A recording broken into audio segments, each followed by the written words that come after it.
गुरुर्ब्रह्मा गुरुर्विष्णु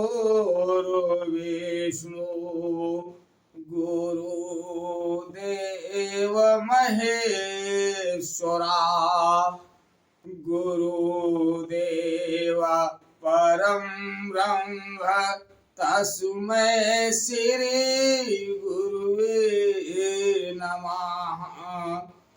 अखण्डमण्डलाकारं व्याप्तं येन चराचरं तत्पदं दर्शितं येन तस्मै श्रीगुरुवे नमः।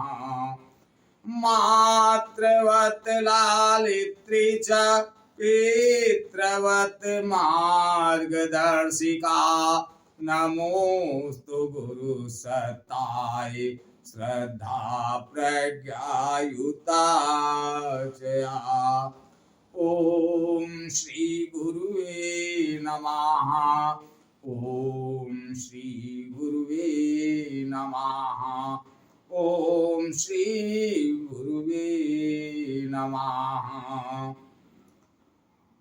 ओम भूर्भुवः स्वः तत्सवितुर्वरेण्यं भर्गो देवस्य धीमहि धियो यो नः प्रचोदयात्। हे परमात्मा, हम सबको सद्बुद्धि प्रदान करें, उज्जवल भविष्य के मार्ग पर आगे बढ़ाएं। परम पूजनीय गोस्वामी तुलसीदास जी द्वारा रचित श्री रामचरितमानस महाकाव्य का ये भाग नंबर 108 आप लोगों के समक्ष प्रस्तुत कर रहा हूं। आप लोग इसका श्रवण करें और अपने अंदर सकारात्मक ऊर्जा प्राप्त करें।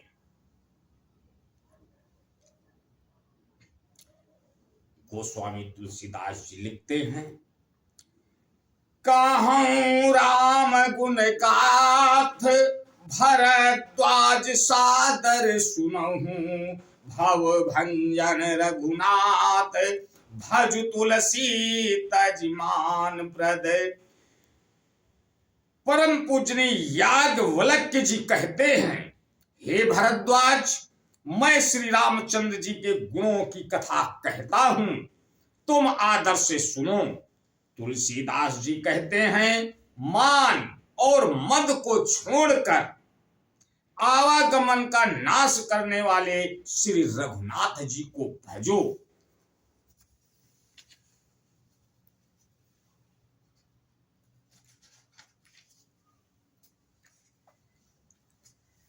हिमगिरि गुहा एक अति पावनी, बह समीप सुरेश्वरी सुहावनी।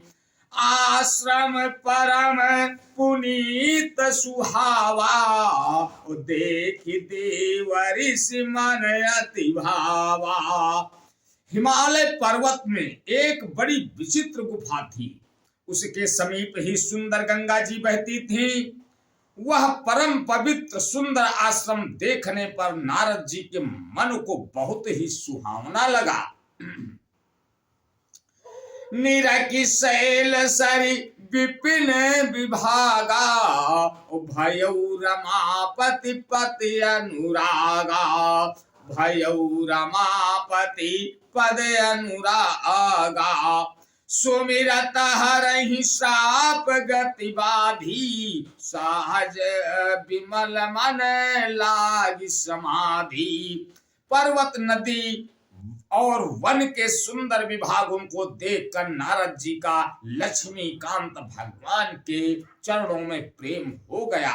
भगवान का स्मरण करते ही उन नारद मुनि के शाप की जो साप उन्हें दक्ष प्रजापति ने दिया था और जिसके कारण वे एक स्थान पर नहीं ठहर सकते थे, गति रुक गई और मन के स्वाभाविक ही निर्मल होने से उनकी समाधि लग गई।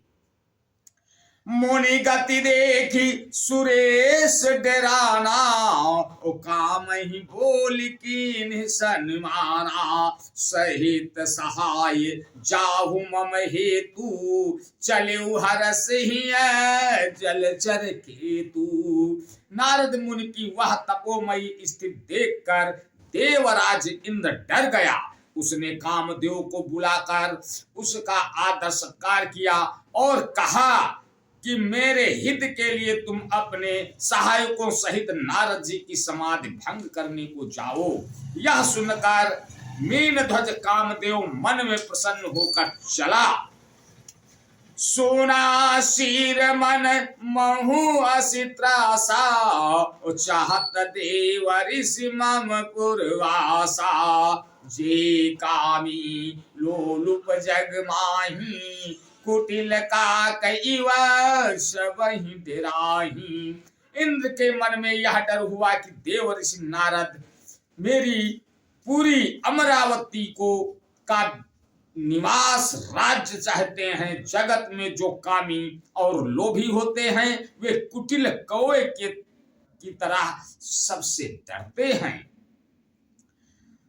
सुख हार ले भाग सठ, स्वान निरखी मृगराज।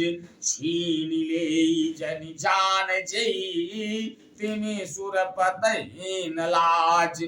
जैसे मूर्ख कुत्ता सिंह को देखकर सूखी हड्डी लेकर भागे और वह मूर्ख यह समझे कि कहीं उस हड्डी को सिंह छीन न ले, वैसे ही इंद्र को नारद जी मेरा राज्य छीन लेंगे ऐसा सोचते लाज नहीं आई। आज बस यहीं तक, आगे का अगले भाग में। तब तक के लिए जय श्री राम। ओ